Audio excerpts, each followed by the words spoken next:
live long and prosper. So in this video series, I'm going to be talking through the social justice elements of every episode of the original series of Star Trek. The thing that inspired this project was actually a Fox News article which argued that Star Trek has in some way betrayed its traditional commitment to sort of political neutrality or middle ground by embracing progressive politics. In this series, we're going to see that Star Trek has always embraced progressive politics, and it's always been aspirational for social justice in various senses. I am taking a broad perspective on social justice here, so that may include multiple different types of social justice, whether that's racial, whether that's economic, whether that's religious, whether that's abilities, gender and sexuality, anything broadly considered. I will go through every episode. Some of the episodes I will interview fellow Trekkies and talk with them about it. And then below, in the descriptions, I will give you additional information about the episodes, particularly their original air date, who wrote the screenplay, and who directed that episode. I also want to dedicate this series to my dad, Michael Allen Zapkin. He was an OG Trekkie from back in the day, and it was watching the original series with him that I came to love Star Trek.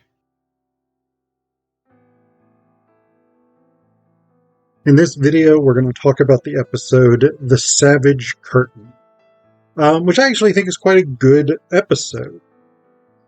There's kind of a set of episodes in the sort of latter portion of Season 3 that just aren't very good, part of which has to do with budget constraints, part of which is just, throughout the original series, the writing is sometimes hit or miss.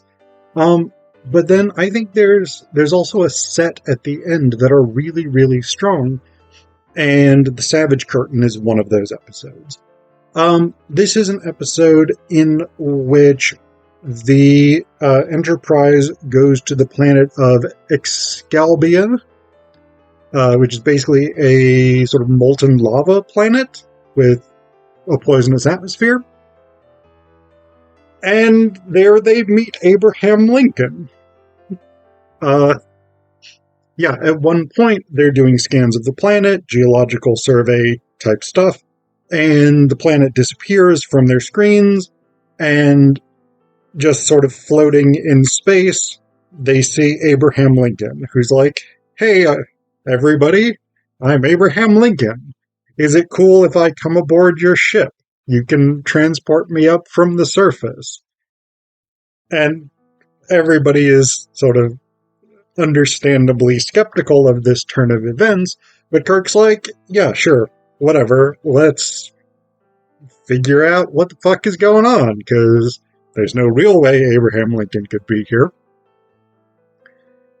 It turns out that Lincoln is the sort of diplomat who has been sent to bring Kirk and Spock to the surface of the planet in a smallish patch, about 1,000 square kilometers, they say, of perfect Earth-like conditions. This is maintained, as they find out when they get down to the planet, by a creature named Yarnak. Yarnak is a sort of molten rock creature with some claws. And he has set up a spectacle, as he calls it. Basically, it is a social experiment pitting Kirk, Spock, Lincoln, and Surak. Surak, who is the father of the Vulcan philosophy of Nome, which means all. Basically, Surak is the Vulcan from history who changed the course of the planet's destiny. They go from being a savage, warlike race on the verge of destroying one another to being the logic-based, rational and advanced civilization that we know from the original series and subsequent Star Trek series. Surak invents this. He's the dude on Vulcan. So that team, that's Team Good. Kirk, Spock, Lincoln, and Surak, pitted against Team Evil, led by Colonel Phillip Green, who is a fictional character who led a genocidal war in the 20th century. Zora, who basically did like biological experimentation on captive populations. Kales, who was basically the Klingon equivalent of Surak. Kales is the one who, I guess, is Kales the Unforgettable, which is a great name. He basically established the Klingons' warlike, militaristic, savage culture that we know from the original series. And then you've got Genghis Khan. The inclusion of Genghis Khan I find rather problematic. I'm sure Mongolia would find this rather problematic, since Genghis Khan is like the national hero of Mongolia.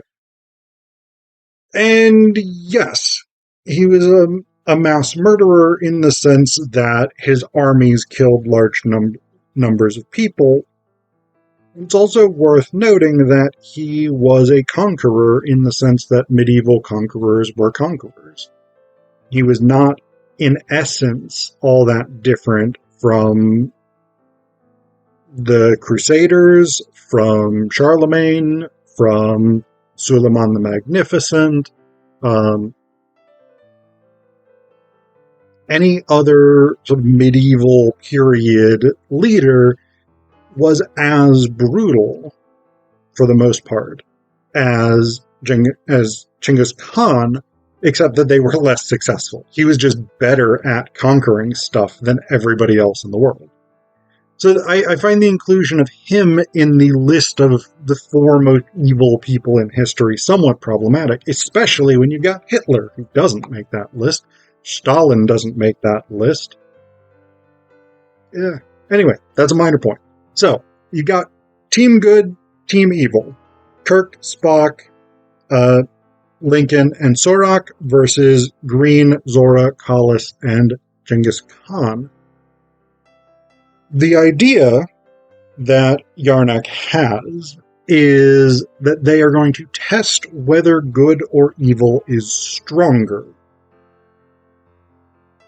The goal is basically which team survives. So the plan is to have them fight to the death. Whoever wins, their side will be deemed the stronger. And so the Excalbians, I guess, would be the name of this species. They get to learn stuff. They're doing sociology, essentially. Unethical sociology, but sociology nonetheless. Surak, who is a extremely dedicated pacifist, refuses to fight. Team Evil has basically no problem fighting. Kirk and Spock don't want to fight. Lincoln is sort of like, looks like we've got to. So Lincoln sort of compares this to the Civil War implicitly, when he says the war is thrust upon us. History repeats itself. Eventually, so Surak is like, I'm not going to fight. I'm going to go and try and make peace with Team Evil. If they agree, then we all win, and I have done what I feel is ethically necessary. If they refuse, if they kill me, then you lose nothing because I'm not a fighter. Spock, of course, is personally troubled by Surak going off to be killed, essentially. And in fact, they do kill him. Team Evil does kill him. But Spock does the proper Vulcan thing and is like, logically, we cannot sacrifice resources trying to go get back Surak. So basically, Team Evil attempts various tricks. They try and sort of sneak around behind Team Good. They try and lure Team Good in, etc., etc. Ultimately, Lincoln gets killed, and then there's a sort of out-and-out fight where Kirk and Spock take on the 4 members of Team Evil. Collis gets killed. Kirk sort of spears him with a stick. Colonel Green he does this terrible thing, this stupid thing, where he's got a pointed stick, like a dagger length type stick, and he's slashing. You can't do that with a pointed stick. It's not a slashing weapon. That is a thrusting weapon. If it has a sharpened point and no sharp edges, that's a thrusting weapon. You are not slashing with that. But he's taking these big slashes to try and get at Kirk. And eventually Kirk sort of forces his arm up behind him, and Green goes back, impaling himself on his own dagger. Zora and Genghis Khan run off, and Yarnak's like, well, we see that evil runs away when forcibly confronted by good, but you haven't shown us that the tactics used by good are recognizably different than the tactics used by evil. And what Kirk quite rightly points out is that Yarnak set the conditions for this. Yarnak said, you have to kill one another. That is your objective. And so what Kirk, I think quite rightly points out, is that if that is the end goal, and peace is not an option, the only victory condition is to kill your enemies, then you don't really get a sense of the different possibilities offered by the philosophies of good and evil, which are, again, quite foreign to the Excalbians. So, there's a number of things here. One is the very idea of good and evil as forces to be pitted against one another.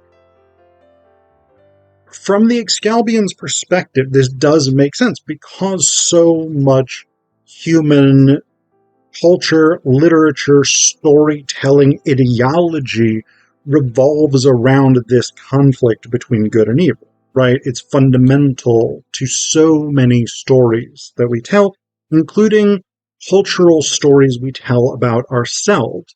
And we think about this in the context of 1969, the US versus the USSR, the Cold War.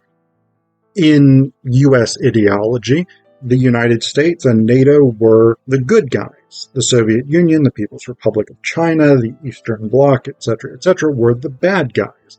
This was a clash of ideologies with a clear good and evil perspective. And of course, from the Soviet perspective, the PRC perspective, it was the opposite. They were the good guys, the US and NATO were the bad guys.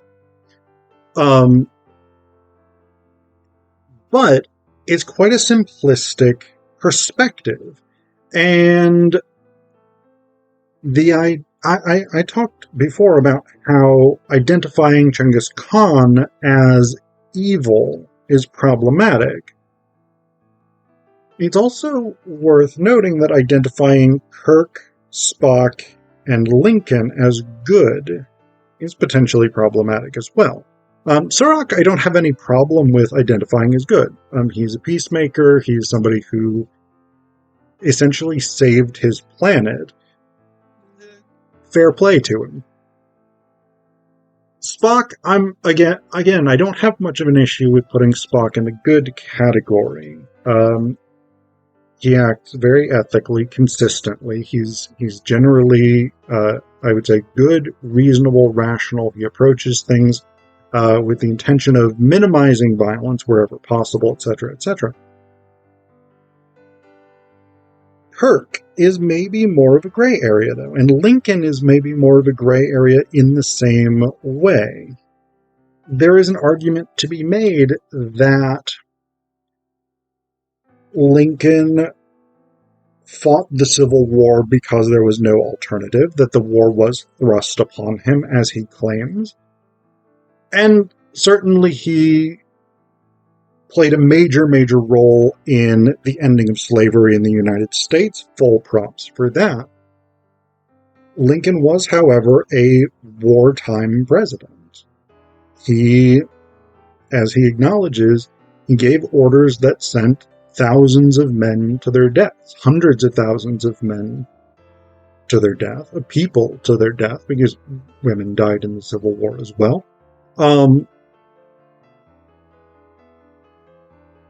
Is it necessarily ethical?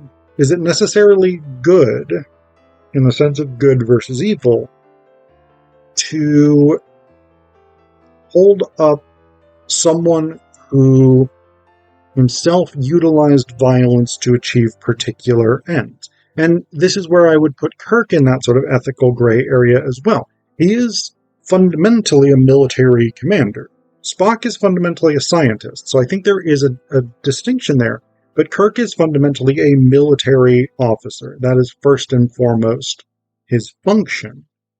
And so the question becomes, for someone who utilizes violence for more or less imperialistic ends, even if that imperialism is carried out under the banner of democracy and self-determination and things like this, is he good?